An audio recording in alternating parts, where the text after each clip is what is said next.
was is Bombadil? he is actually, if we just go straight to the point of it, he is the description, blue and yellow, of the Wallenberg family of Sweden, the most powerful banking family that you have never heard about, Yep. not seen, not visible. If we just compare them to Rockefellers and Rothschilds and all the Bush and all of these people involved in the Third Reich project, Yep. which we could call Operation Falukorv if we want to. That's my name on it, because it continues. It actually starts way before. Let's say that Operation Falukorv takes, well, the first state in the United States of America is, of course, New Sweden, aka Delaware. And Yeah. where are all the big companies?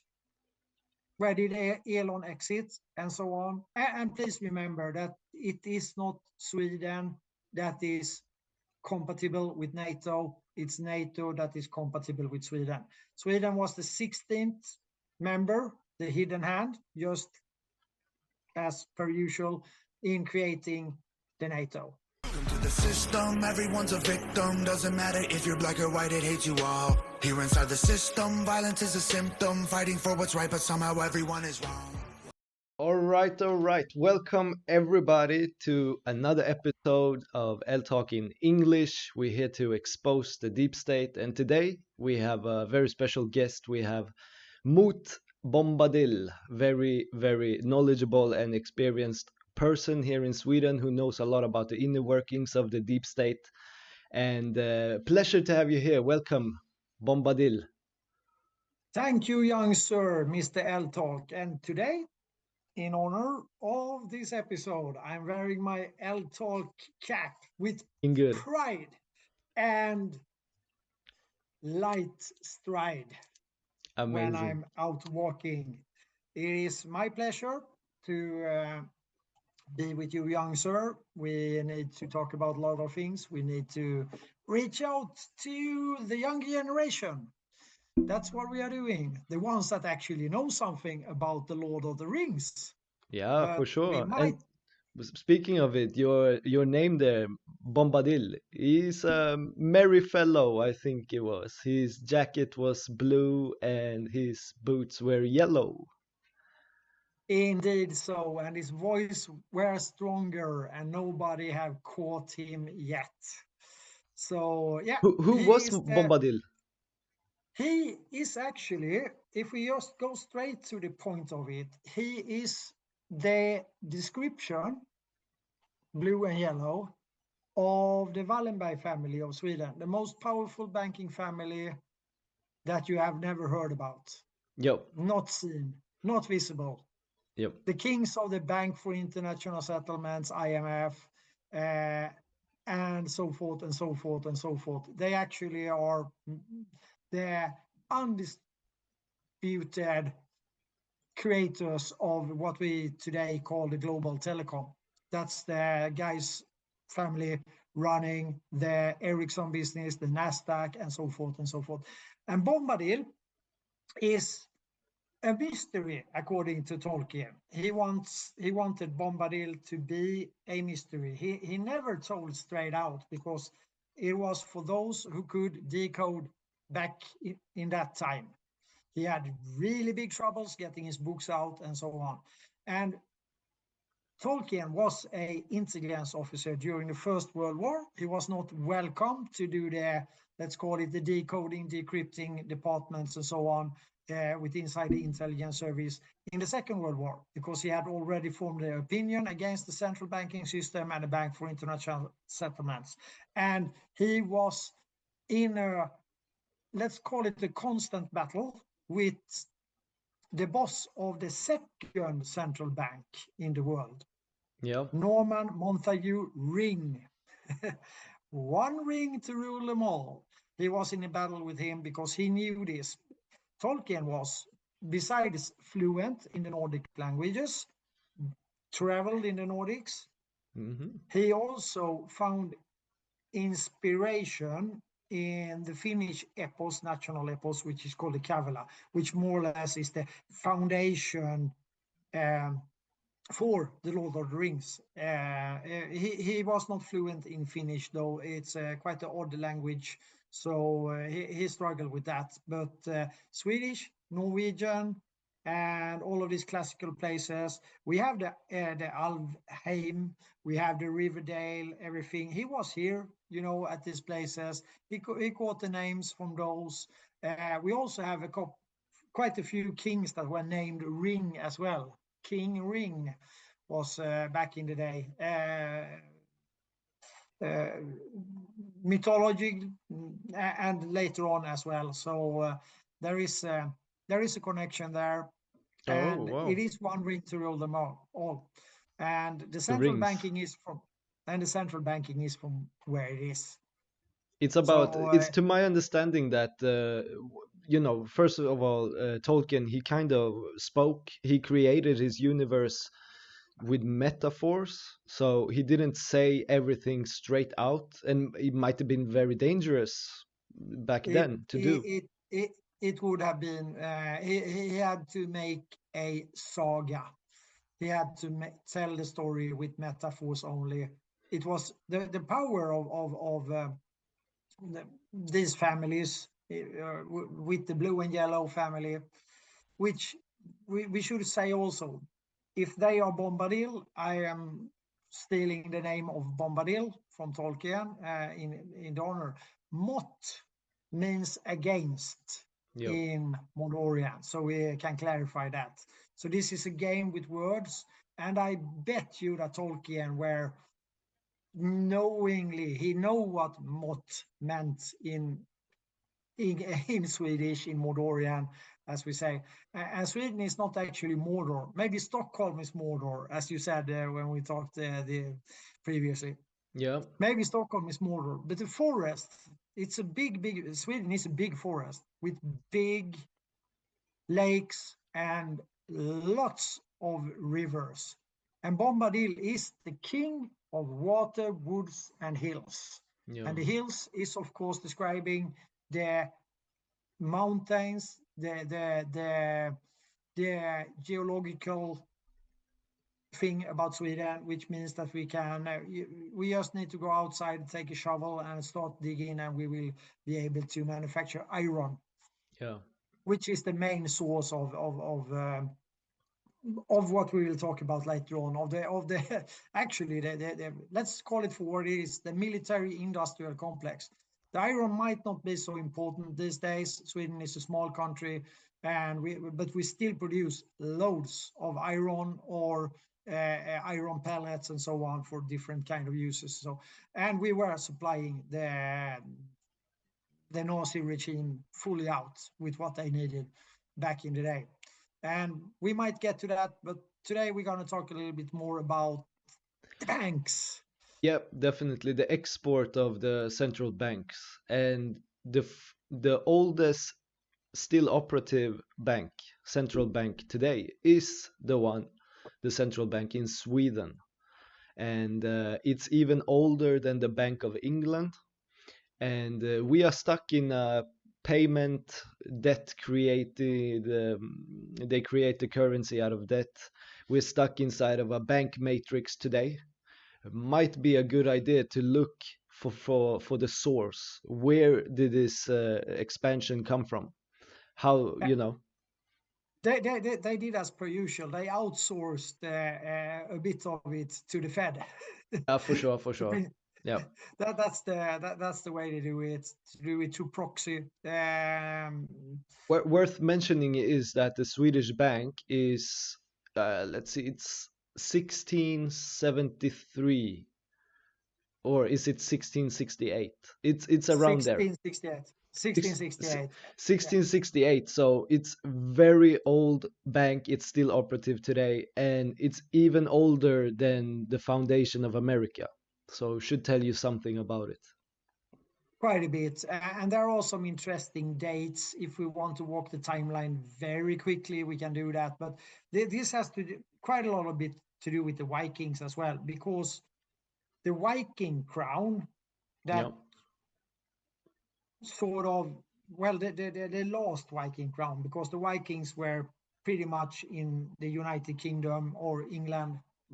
As soon as the Romans left, they were there and they took pretty much control of it. Then a good old Viking, Bloodbeard, he lost it a little bit some few years. And then the coalition between Hardrode, the guy with the Kiev, the Ukraine, and so on, he was very active there, together with William the Conqueror, which is the son of one of the more famous Vikings. Well, William the Conqueror is, of course, quite famous as well. But he's in the bloodline of Richard of Normandy, aka Rollo, which is have a very special story. So these guys, the Vikings sort of conquered Europe. They held in that shape. They held the waterways and so on, and then they just expanded. It's natural enough, but they were really good at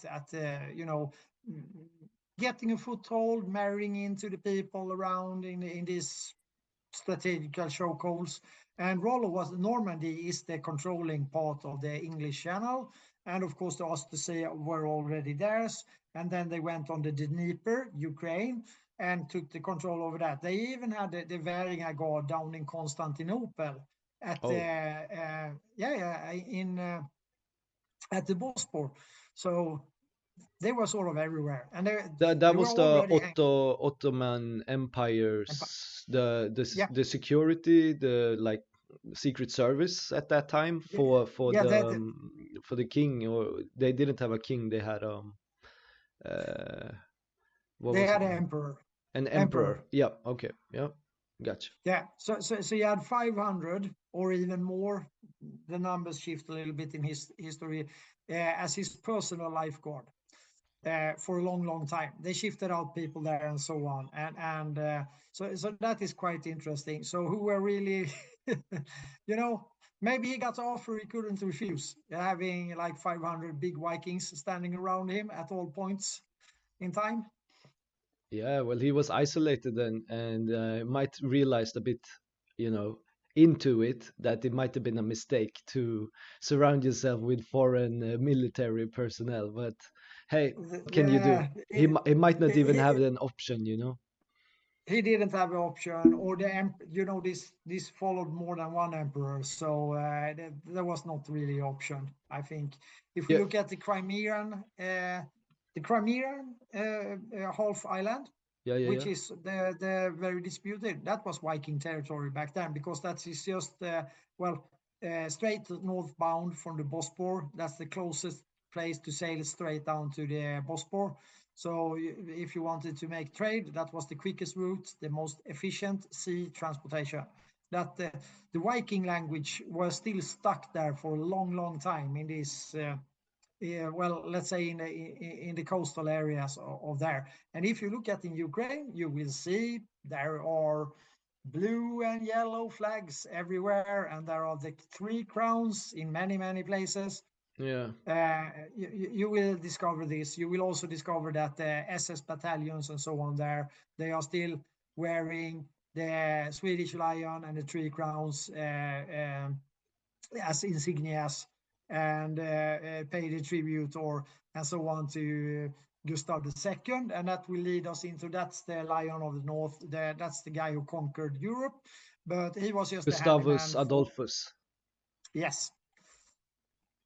Yeah, I just well, we basically, what from my understanding, listening to you, I get the idea that this basically goes way back, and human greed is not something new in this world. It has existed for a long time, and the Vikings basically were great warriors. They expanded around the coastal cities and around Europe. They took control of the water. They took control of the trade between people. So they have known this for a long time. They probably knew about America before Christopher Columbus did, but I think we should go to the one that you just mentioned there, Gustavus Adolphus, Gustav the Second, because he, together with a guy named Axel Oxenstierna, were kind of creating the basis, to my understanding. You can correct me if I'm wrong, but they created the modern Stockholm bureaucratic system that we still have today. Yes, that's Axel Oxenstierna. Gustav II, he wrote many times that I'm nothing without you, Axel. So Axel Oxenstierna is the rock star he's the true original rock star of central banking. Yeah. He is the ground zero, so to speak. No, that's for nukes, but he is the starting point. And after the 30 years of war, when he dictates the Treaty of Westphalia, the Peace Treaty of Westphalia in 1648, then he ties up all the banking families. He has them where he wants them. And this goes for the main chunk of Europe. This is a rock star guy. He meets the powerhouse of France, which they didn't really have war with in that sense. And he meets the power, which is Richelieu. And this is the only time Richelieu goes out from his big mansion castle thing and meets somebody outside. This is the only time it happens. Then Oxenstierna comes in his fancy carriage, and all the blue bloods, the princesses, the dukes, the lords, whatever, from Europe, they are running behind his carriage. He is a rock star. He's not shy. This is a brilliant mind, a little bit evil maybe, but he knows how to control and how to make the propaganda work. And this is a little bit the same with the Vikings. They were really not fighting that much, but they made people really scared of them, spreading all of these histories. When they were fighting, they were, of course, merciless. Yeah, but they didn't really fight that much, but they made some really good impressions, and they used the propaganda. The rumor is still hanging around. Yeah. Some 1200, 1300 years afterwards, people still are saying, oh, those Vikings, they were, Yeah. they were better at trade and infiltration than and propaganda. They were skilled at that as well. They would never have succeeded otherwise, because they were in minority. They were just a few of them actually compared to the surroundings, but they were very well organized, and they could take over sort of the waterways, the kingdoms, creating the kingdoms by marrying in and so on. Infiltration. Yeah, and within the blue bloods and so on, and making, of course, alliances. They were really good at making alliances, and sending maybe a few warriors to lead, or to just be there and scare people, whatever. They were really good at this. Anyways, let's not fall into the Vikings too No, much. I'm thinking about the central bank export, which starts with these two guys, Gustavus Adolphus, which is the king, and the city council leader, the chancellor, yeah, Axel Oxenstierna. So a hidden hand. The one who prints the money controls the politics, and they must have understood this long time ago. Yeah. So yeah, we have the first bank there in Sweden, and then the second bank comes, the central bank, and that is Bank of England. Then what happens is that there is a guy called Reinhold Palmstruch. He has he works in Riga, which was part of Sweden at that time, during the when Sweden was a superpower, and he was a tradesman. He had a son who's named Johan Palmstruch. He travels to Sweden, and what happens then when what does he do in Sweden? Well, he is actually the one that kicks off a test run, you could say. Yeah. With the world's first fiat currency, with inside not well, it's not the central bank that will be the central bank, because they need to test this first. So they actually in 1657, the very first commercial bank, which is called just Stockholm's Bank. Stockholm is the capital of Sweden, aka Mordor. And in 1661, straight off, this is just a few years before, they make this is quite, and Axel Oxenstierna is not around because he after the peace treaty of Westphalia, he leaves the instruction book, and this is part of the instruction book from him, I would say. So they are testing this, and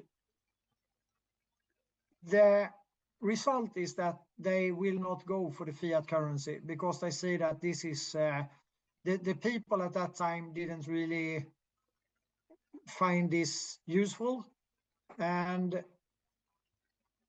they had made some significant changes in the monetary system, which resulted in that you had the world's largest copper plate currencies and so on, which was very it was very unpractical. So they did that on purpose to get people to deposit the copper and get a fiat note in exchange for that. But the tests were not really satisfying, so they made a retake, and in 1668, in Oxenstierna's old residential house, in honor of him or whatever reason, they put the world's first central bank. That's it. And they found it, they made the test runs, and now they know what to do or what not to do. With inside this scope, there is a couple of dates to be recognized here. So we had the peace treaty, 1648. In 1668, the city-states, the Hansa Union, which had the ability from the old maritime law and so on, from the Viking law, the maritime Viking law, which was the Hansa, where at tops maybe 150 cities all around Europe actually connected in city-states, and with some kind of form of organized banking. It's the Baltic Sea, right? The Baltic Sea. And even down to the Mediterranean. The Hansa spread out during this. And this starts, in the 12th century or so. It develops from there, and it grows. But in 1666, the death blow to it is thrown, and the East India Company is, after the first central bank is created in 1670, the East India Company is now suddenly granted the ability to mint money. Yeah. This is from Charles II. And the kickoff of the East India Company, which will be the world's largest private military and naval force. So just let me stop you there. That's a very interesting point, which you point out there, is that so they got granted the ability to create, as mint their own money by the king their own banks in Sweden. No, actually by it's the Viking crown, so Charles II in the United Kingdom. Yeah. Because the East India Company, the big nefarious one. Yep. That there were several of these East Indian companies. That's the British ones. Yeah. We also have Charles II in Sweden as well. So it's a bit confusing. Yeah, they all named the same. That's just like the Wallenbergs. You don't know, and they have their main company is called Investor. You can try to Google that. Oh yeah. That's pretty clever. It's very clever, but they also sort of created the internet as well. So I think they know what they were doing. And they didn't They are they didn't know that internet would be the thing that bit them back in the behinds. no, I think it was a gamble, but they fumbled the ball. Yeah, and thank God And they did. possibly you can never know. We don't know this yet, but maybe since they are, if we just compare them to Rockefellers and Rothschilds and all the Bush and all of these people involved in the Third Reich project, Yeah, which we could call Operation Falukorv if we want to. That's my name on it, because it continues. It actually starts way before. Let's say that Operation Falukorv takes. Well, the first state in the United States of America is, of course, New Sweden, aka Delaware. And yeah, where are all the big companies? Where did Elon exit and so on? Well, it's Delaware, it's Delaware, it's Delaware. You will always end up there. yeah, yeah, yeah. And the coincidence that Joe Biden, in his younger days, pushes in the second honorable citizen of the United States, which will be Raoul Wallenberg, which we will have different opinions of, but he was just a cousin. He didn't really matter that much, but they wanted to get well, let's get him Hollywoodified. So the first honorable citizen of the United States is Winston Churchill. And I would say that when people find out that Winston Churchill and, of course, the very Swedish friendly Sempill and all of these guys, they are involved in creating Pearl Harbor, which is a hard pill to swallow, but there will be many hard pills to swallow, I think, for the public. So we might as well throw it out there. So Yeah, yeah. I mean, just people are starting to realize that something is very wrong here in Sweden. The last episode with Luda, we talked about the DCA, the Defense Cooperation Agreement between America and Sweden. Basically, we have American presence here in our country, military presence. And I think, some people are starting to wake up. And, if you haven't paid attention before, you're kind of forced to do that right now. So it's a tough wake up call for some people. yeah, it is a bit of a Hail Mary, because I would say that it is the good guys that are here. So the Swedish establishment is in a panic mode and have been so for a long time. But it's not proven yet, so I will just make that qualified guess. But where things is moving right now, it's most likely. And please remember that it is not Sweden that is compatible with NATO. It's NATO that is compatible with Sweden. Sweden was the 16th member, the hidden hand, just as per usual, in creating the NATO. Yeah. Yeah. And yeah. they are spearhead of the military industrial complex. Yep. Yeah, there are many sources out there, and they've been using Sweden for about 200 years, because Sweden has been having this neutrality, which means that Sweden has never picked a side in any war since the Napoleon Wars. That was the last war Sweden entered.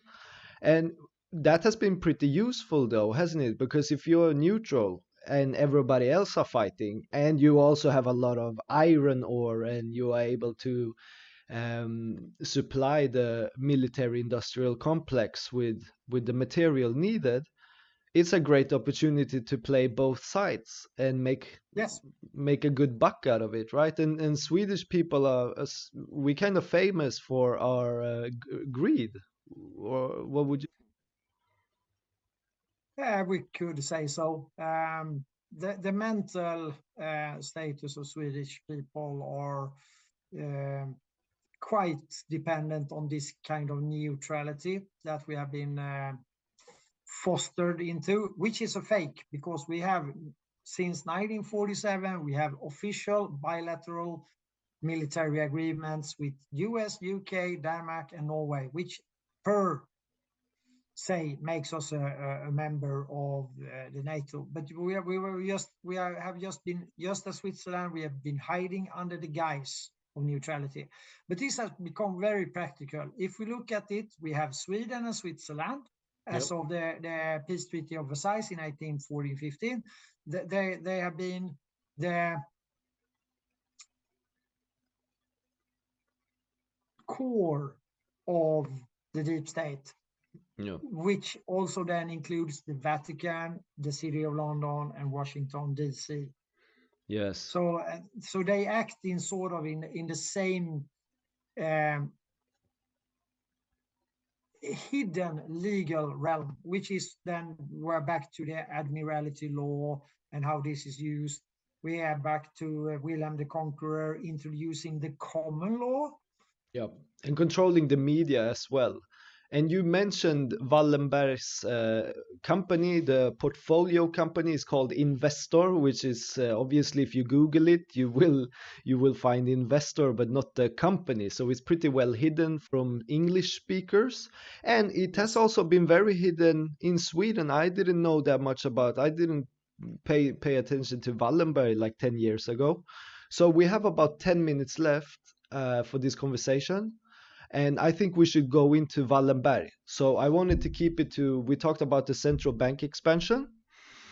Now, I will put a quick remark on that. So the East India Company is very important here. So Axel Oxenstierna, he sorts out the banking families of Europe. The East India Company conquers Viking style, but global scale, and puts their banks, their ability to mint money as they were granted 1670, and they put the banks and they mint money in all of this, India, China, everywhere they put the banks, and these banks are still operational, and some of them are central banks, some of them are just really, really big players connected to the central banking system. But this is how they do it, and then they have gained this control. And believe it or not, after the 1871 takeover, the infiltration, the takeover of the American Constitution, in 1874, you simply end the East India Company. It just dissolves into thin air. What really happens is that it will be prepared for, let's call it Operation Folkor, meaning that it will turn into IG Farben. Yeah. And for the American listener that is really listening here and will dig into Vanguard and BlackRock, you will find that the investor is the sole largest owner of Vanguard. That is visible according to the US SEC 13C filings. Yeah. And Investor AB, basically, it's a stock company, a portfolio company, which includes Electrolux creating washing machines, creating fridges. It includes Ericsson controlling the telecommunication infrastructure around the world in about 184 countries. And they kind of protect their core technologies with the help of 60,000 patents. And they also, in the investor company, they also own ABB, which is producing energy in about 140 countries around the world. They control Atlas Copco, which is digging out resources in the ground around the world.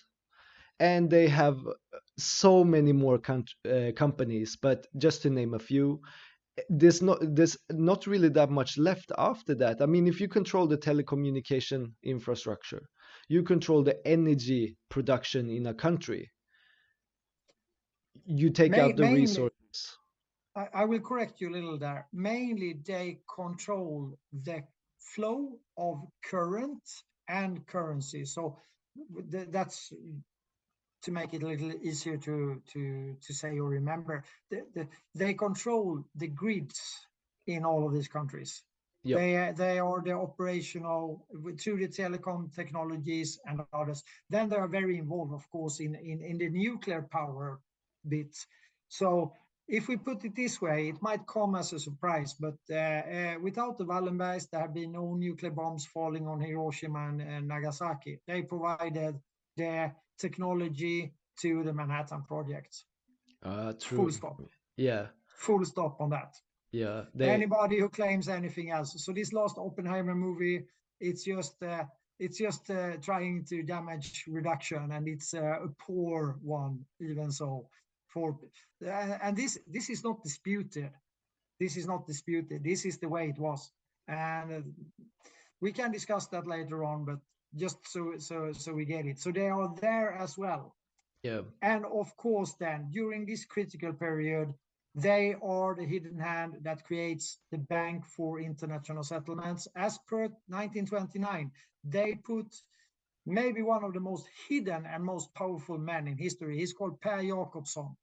He is the hidden hand. He is the catalytic hidden hand with inside the Bank for International Settlements, which handles all the transactions during this. And more or less it outmaneuvers the Rothschilds, because it will end up in the Bretton Woods. So this is a kind of a bit of a power struggle within the oligarchy as well, embedded in this. And to be able to succeed with this, the crypto AG, the largest intelligence scandal ever, is fueled and created and controlled by the same operators. Even if it's proxies, even if people talk about anything else, it's the patents from ASEA's cryptograph department with Arvid Dam, and then later on transferred into a joint venture between Nobel family, the not so Nobel family, the merchant of that family, as in the Nobel Prize. Yeah. Stinky dynamite, you could say. And the Hagelin family, which are deeply connected. And actually Stalin, he knew these guys, the Nobels and so on. They were operating, in Baku. Yeah. So that's why he tugged along on this. So he was doing like social democrat Bolshevik stuff in Baku, and putting pressure on the nobles there. Because they were the kings of Russia at that point in time. They're merchant kings of Russia. Yeah. And the expansion in St. Petersburg and so on is incredible if you see it. They had the large chunks of that city were an enclosed environment for these guys as well. And of course, the Swedish, with Swedish heritage, Lenin, he puts in the first thing he does when the Bolsheviks get into power. What does he do? He puts in a central bank. Oh, strange, isn't it? Why did he do that? He had no need for that at all. And then he is sort of taken out of business in 1924. But between that 20 and 24, the Bolshevik kickback from Lenin, being a Swedish heritage, is 500 tons of gold sent to Sweden. That just disappears. And didn't Lenin, on his way to do the revolution 1917, and we just have a little bit of time left, but didn't he go through Stockholm? He took a train and went to Stockholm. Yeah. He took one of the strangest detours in history, because that's like a very long detour, getting past the polar circle, rounding the very north of Sweden and going through Finland, the very north, and down to St. Petersburg. When he had a straight line from Switzerland, where he was hiding out, somebody was paying him to write some books and stuff there, just as with these other people that are, presenting the political agendas like Marx and so on, hired in. I would just say that it's to create the divide and conquer game, nothing else. Yeah. So you can take that ideological bull crap and shove it up somewhere, because that is it's just people formation. All of these isms, they will end up being the same. Yep. They will be corporatism with a different, a little bit of different taste, but they will still be corporatism, and just a few people at the top that will, control the money flow, the energy flow, and the people. And these days, with the ever-growing, quadrupling world population, you also have to control the flow of people, creating what you need to do with these crises and wars and so on, but also the food. We according to Ice Age Farmer, which is of course booted out of both YouTube and other places. I don't know if he's still around. Actually, I have not seen him for a while. And he's made some really great research. He said that about 50% of the world's production of food is thrown away because they are using all their shipping, waterways, control the shipping, control the people, control the show codes, control the people, are thrown away, 50%, because they're using the shipping as floating storage to be able to control people. Well, there you go. You will not be a very, very long-term dictator in a country when there are coming two guys in black suits knocking at your door and say, we're going to cut your power, we're going to cut your telecoms, and if you do not submit to us, we're going to cut your food supply as well. Let's see how long you last, Mr. Dictator. I think this is a great point to end. We have been talking about many different angles and perspectives, and I think this has been very, very giving conversation with you.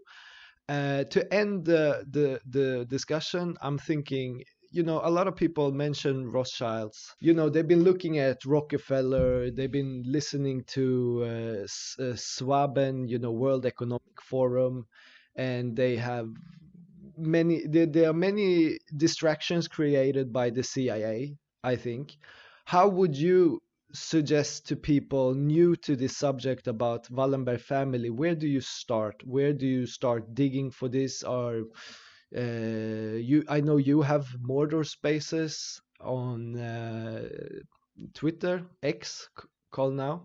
But where do you start to learn about this? Well, if you are coming from a US perspective, you check the Dulles brothers out, the nefarious Alan and John Foster Dulles. They are really good friends with the Wallenbergs. In the epicenter of this, when we have the creation of the Bank for International Settlements, we have all the nefarious banking around this Operation Follow-Corp, Fur project, and which will be then for it started earlier, let's say 1871, and it will hit with the paperclip. Mm-hmm. It will hit you pretty bad in the US. So looking at this, and then you just fast forward everything to 2019, and then you ask yourself, why did Space Force appear? And what did happen to Ericsson company in the US? And which is the only, and I mean really only, company that Trump is actually going after in 2016. Mm-hmm. He's saying it out loud. There is a company called Ericsson. That's a no-brainer. Then you have, of course, as being investigator or critical thinker, you have to check, who owns and control Ericsson? What are Ericsson really? Because we have a president going after them and saying, this is the crooks, this is the bad guys. Mm. And the rest of it is like, okay, it's the swamp, it's the deep state, but he mentions one. That's the one. Okay, he gives BlackRock and Vanguard a little bit, but that's same. It's the same company. Yeah, and I just want to put it in as well. During the COVID period, he said multiple times, like he said it so many times, nobody could have missed it. We are at war with a hidden enemy. Yeah, a deeply entrenched enemy. Yeah, who controls the vast communications. Yeah. Well, he says this out loud. It's like, and all of these big American accounts, they don't dare to say Wallenberg. They don't dare. They don't dare. We have been saying Wallenberg for a couple of years, so it's just go for it, They or gives a shit. Who gives a shit? Or a couple of decades. You have done this for a long time, so of course. But well, not so long. It's just these last 5 years. It's been, the social media has been opening up a little bit so we will get there eventually. But for the US listeners, please just dig into that. It is a sitting duck, actually. It's just that you have to sort of release all the noise around and look at this family, and you will find out that They are the nefarious ones. We have Michael Ray Corey that have done the Ericsson report, which is more or less focused on Ericsson, but they have, you know, the people around him, they have been sliding into the UK crown and so on, the Coburg Gotha crown, the Windsors, which is pretty much the same, and it is the old Viking crown, and you throw in some other families a little bit here and there, but in the mains of it, it starts with Rollo. Yeah. When it comes to or if you want to pull it a little bit further, King Arthur, he wore a shield with blue background and 3 yellow crowns, but he is one of the most, he's put very badly in history. He's moved forth and back 1,000 years. Nobody knows where he really was or who it is. That is a silly piece of history. Of course, there is some evidence somewhere, but they made him spin around. So you cannot really, you just have to say it's mythology. It's mythology because you cannot really tell, because there's no hard evidence. But one hard evidence is that the sort of the paintings and some textile things that were done, and his insignia is the blue shield with the 3 crowns, the yellow crowns. Okay, last question and quick answer. What do you think those 3 crowns represent?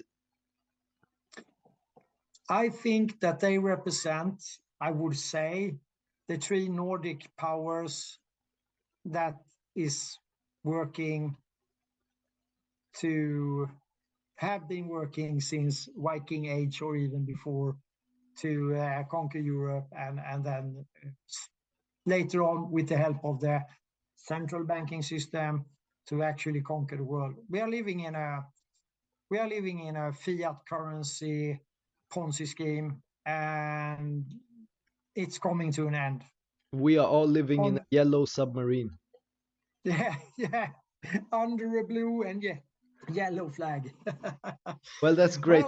Well, pleasure to have you on the conversation. Sorry, were you going to say something there?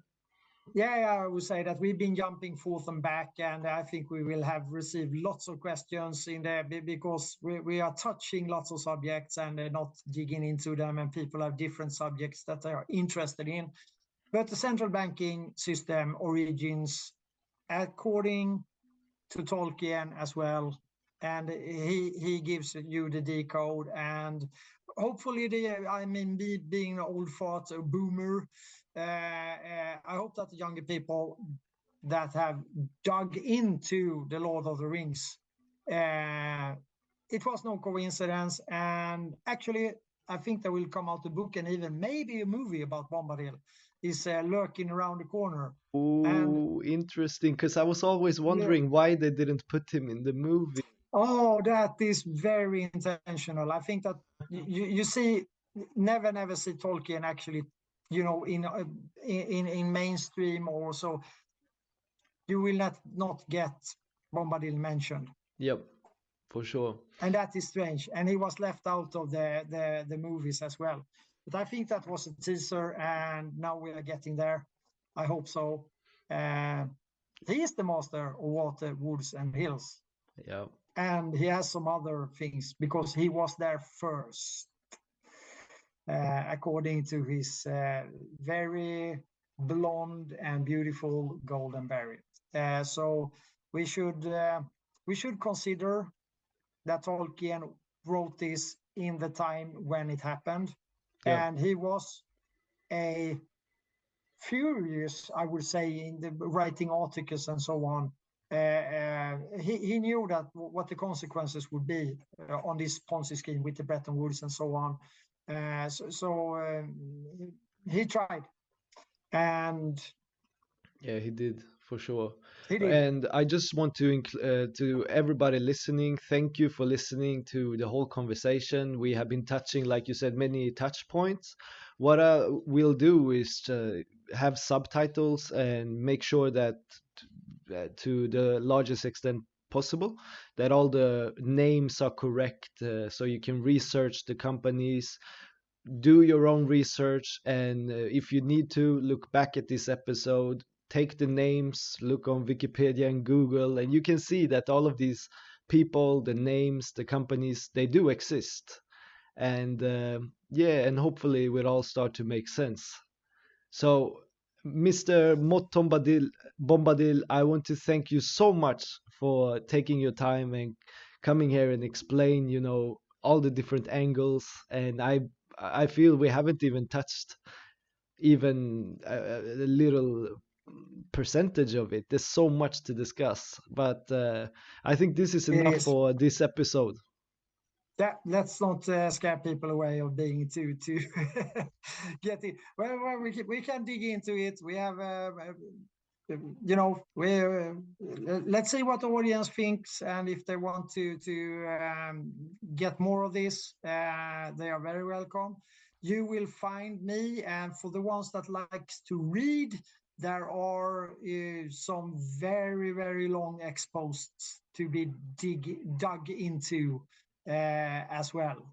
You will find me quite easily on X, Yeah, on Elon's beautiful platform. We put that in the description, your Twitter handle, and a few articles that you have written there. They are very, very informative and good to read. So without, yeah, I'm gonna leave you with love. Thank you for coming, and wish you best of the rest of your day. Thank you very much. It's been a pleasure. All Take right. care. See you all.